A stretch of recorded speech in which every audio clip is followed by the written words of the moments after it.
जय श्री कृष्ण दोस्तों। आप सभी को राधाष्टमी की बहुत बहुत बधाइयां और शुभकामनाएं। आज की वीडियो में मैं आप लोगों को राधाष्टमी की व्रत कथा सुना रही हूँ। कथा सुनने के लिए एक लोटा जल और हाथ में थोड़े से पुष्प और अक्षत लेकर हम कथा सुनेंगे।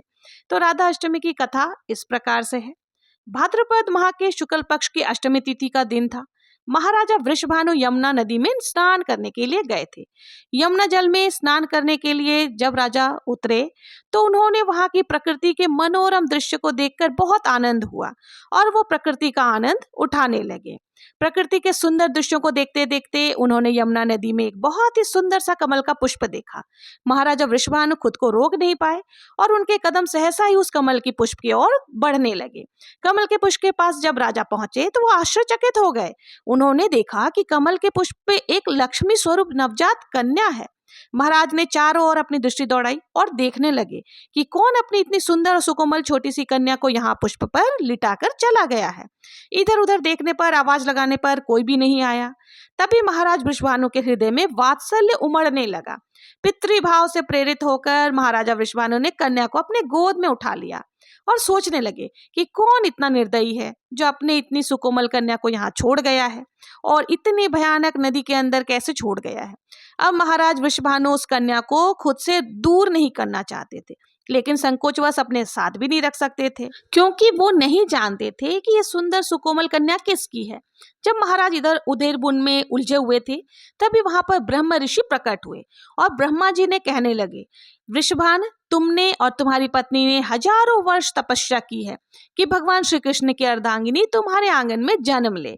ये श्री कृष्ण की जीवन संगिनी है और तुम्हारी पुत्री के रूप में प्रकट हुई है और तुम्हारे हजारों साल की तपस्या का यह फल है। ब्रह्मा जी के ऐसे वचन सुनते ही महाराज वृषभान बहुत प्रसन्न हुए और उस नवजात कन्या को अपने घर ले आए। राजा वृषभान ने कन्या को लाकर अपनी पत्नी केतकी के गोद में दे दिया। रानी केतकी अब मां बन चुकी थी। इतनी सुंदर सुकोमल लक्ष्मी के समान कन्या को देखकर रानी केतकी के आंखों से अश्रुधारा बहने लगे। रानी केतकी अब सच में मां बन गई थी। यह सुकोमल कन्या इतनी खूबसूरत थी कि इसकी सुंदरता के चर्चे चारों तरफ फैलने लग गए। उस कन्या का नामकरण किया गया और उसका नाम राधा रखा गया। राधा चंद्रमा के समान, कलाओं के समान दिन दूनी रात चौगुनी गति से बढ़ने लगी। राधा रानी इतनी खूबसूरत थी कि पूरे ब्रह्मांड में उनके जैसा खूबसूरत कोई ना था। राजा वृषभानु और रानी केतकी की यह खुशी थोड़े दिन की ही थी। कुछ दिनों के बाद दोनों ने महसूस किया कि राधा रानी अपने नेत्र ही नहीं खोल रही है। ना आंखें खोलती है और ना रोती है, ना ही उनके चेहरे पर कोई भी भाव आते हैं। उन्हें पहले ऐसा लगा कि कहीं हमारी कन्या नेत्रहीन तो नहीं है, लेकिन उन्होंने जब देखा कि उनके चेहरे पर कोई भाव भी नहीं आते, तो उन्हें लगा कि शायद हमारी पुत्री की श्रवण शक्ति भी कमजोर है। अब राजा रानी दोनों ही चिंतित हो गए और इस चिंता में घुलने लग गए। रात दिन बस इसी चिंता में रहने लगे कि इस कन्या का क्या होगा। दोनों की इस चिंता में घुले हुए देखकर उनके पास एक बार नारद मुनि आ गए। नारद मुनि ने बताया कि अपनी पुत्री के, जब राजा ने नारद मुनि से सारी बातें कही तो नारद मुनि ने कहा कि तुम अपनी कन्या का एक समारोह करो। जब कन्या का जन्म दिवस आएगा तो बहुत ही बड़ा समारोह का आयोजन करो और नंद गांव से नंद बाबा को सह परिवार आमंत्रित करो। हमें पूरा विश्वास है कि नंद बाबा के यहाँ आने से तुम्हारी जो समस्या है उसका समाधान हो जाएगा। राजा वृषभान ने नारद मुनि के कहे अनुसार एक बहुत बड़ा आयोजन किया। सभी को सहपरिवार बुलाया और नंद बाबा के घर राजा वृषभान और रानी केतकी स्वयं निमंत्रण देने के लिए गए। और जब समारोह का दिन आया तो उस दिन नंद बाबा अपने समस्त परिवार, माता यशोदा, भगवान श्री कृष्ण के साथ वृषभानु के नगरी में आ गए। जब नंद बाबा अपने परिवार के साथ वृषभानु के राज्य बरसाने गए तो वहां की सुंदरता को देखकर सभी मोहित हो गए, क्योंकि राजा वृषभानु ने बरसाने को दुल्हन की तरह सजाया था। नंद बाबा बहुत दिनों के बाद बरसाने आए थे, इसलिए वो सभी से मिलने में व्यस्त हो गए। और उसी समय छोटे से कृष्ण कन्हैया अपने छोटे छोटे कदमों से चलते हुए राधा रानी के पास पहुंच गए, जहां राधा रानी एक सुंदर से पालने में लेटी हुई थी। जैसे ही भगवान श्री कृष्ण ने पालने के नजदीक पहुंचे, उनकी खुशबू से ही राधा रानी समझ गई कि मेरे प्राणनाथ आ गए हैं। जैसे ही भगवान श्री कृष्ण ने उसे स्पर्श किया, राधा रानी ने अपनी आंखें खोली और सबसे पहले भगवान श्री कृष्ण के दर्शन किए। उसके बाद राधा रानी ने रोना शुरू कर दिया। उनके रोने की किलकारी से महल में खुशियां गूंज उठी थी, क्योंकि राधा रानी पहली बार रोई थी। राजा वृषभान और रानी केतकी भी बहुत ज्यादा प्रसन्न हुए, क्योंकि उनकी पुत्री ने प्रथम बार कोई भाव प्रकट किया था। इस तरह से पूरे बरसाने में खुशियों की लहर छा गई। राधा रानी ने सबसे पहले भगवान श्री कृष्ण के दर्शन किए और आगे चलकर वो भगवान श्री कृष्ण की नित्य संगिनी बनी और उनकी लीलाओं में उनकी सहायता की। जो भी जातक राधा रानी को प्रसन्न कर देता है वो श्री कृष्ण को पा लेता है। भगवान श्री कृष्ण को पाने का एकमात्र रास्ता राधा रानी है। जन्माष्टमी का व्रत भी तभी पूर्ण माना जाता है जब राधाष्टमी का व्रत किया जाता है।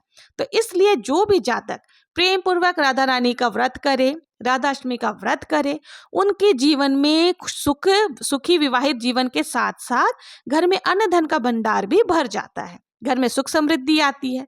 हे राधा रानी, इस कहानी को कहते सुनते हुकारा भरते सभी प्राणियों पर अपनी कृपा दृष्टि बनाए रखना और सभी की समस्त मनोकामनाओं को भी पूरी करना। ये थी राधाष्टमी व्रत की कथा। अब सुनने के बाद हमें गणेश जी की कथा भी जरूर से सुननी चाहिए, क्योंकि कोई भी कथा जो होती है वो अकेले नहीं सुनी जाती, उसके साथ गणेश जी की कथा जरूर से सुननी चाहिए। कथा सुनने के पश्चात जो आपने हाथों में पुष्प लिया था और अक्षत लिया था उसे राधा रानी के चरणों में हमें चढ़ा देना है। तो अब गणेश जी की कथा सुनेंगे। गणेश जी की कथा इस प्रकार से है। एक बुढ़िया माई थी, उसकी एक छोटी सी पोती थी। एक बार गणेश जी का मेला भरा तो लड़की ने दादी से कहा, दादी माँ मैं भी मेला जाऊंगी। दादी ने कहा, बेटा तू बहुत छोटी है, तुझे कौन संभालेगा, मेले में दबदबा गई तो मर जाएगी। पर वो नहीं मानी। हार कर दादी ने 4 लड्डू के चूरमे बनाकर लड़की के साथ बांध दिया और कहा, बेटा पहले विनायक जी को भोग लगाना फिर खाना। लड़की गणेश जी के मंदिर जाकर बैठ गई और कहने लगी, हे विनायक जी 2 लड्डू तुमको 2 लड्डू मुझको, खाए तो खा नहीं तो चारों ही गटक गटक जाऊंगी। इस प्रकार शाम हो गई, मेला बिछड़ने लगा, मेला खत्म होने लगा, लेकिन गणेश जी लड्डू खाने नहीं आए। लड़की ने फिर से गणेश जी को करुणामयी पुकार की, आप लड्डू खा लो नहीं तो मैं घर जाऊं, मेरी दादी मेरी राह देख रही होगी। विनायक जी लड़की की प्रार्थना से प्रभावित हो गए और सोचे अगर मैं नहीं आता हूं तो यह बच्ची घर नहीं जाएगी। ऐसा सोचकर गणेश जी महाराज आए और प्रकट हो गए और लड्डू खाए। लड़की ने गणेश जी को अपने हाथों से लड्डू खिलाया। तब गणेश जी ने कहा कि लड़की तू कुछ मांग। लड़की ने कहा, मुझे तो मांगना आता ही नहीं। तो गणेश जी ने कहा, कुछ भी मांग ले। लड़की ने कहा, ठीक है, गेहूं की गाड़ी दे, घी का चिरू दे, रिमझिम करते सिर से पांव तक गहने दे, चटके की चाल दे, पटके की मौत दे, दादी की आंखें दे, महल मालिया दे, जाली झरोका दे, पूत पालने साई सेज में, गोद भतीजा थाली भरी जूतों को दे, कोने भरी लाठी की, गाय ग्वाड़े भैंस बाड़े दे, दूध कढ़ाई चढ़ने को रथ, सोने के लिए सोड़ पलंग दे। गणेश जी ने कहा, बाई तू तो कह रही थी तुझे मांगना नहीं आता, दुनिया भर का सुख मांग लिया। लड़की ने कहा, दो तो इतना ही दो, नहीं तो कुछ मत दो। गणेश जी ने आंखें बंद करी और लड़की ने आंखें बंद की तो जैसा उसने कहा था वैसा ही हो गया। इधर दादी चिंता कर रही थी कि मेले में जाकर अभी तक मेरी पोती वापस नहीं आई है, पता नहीं वो कहाँ गई।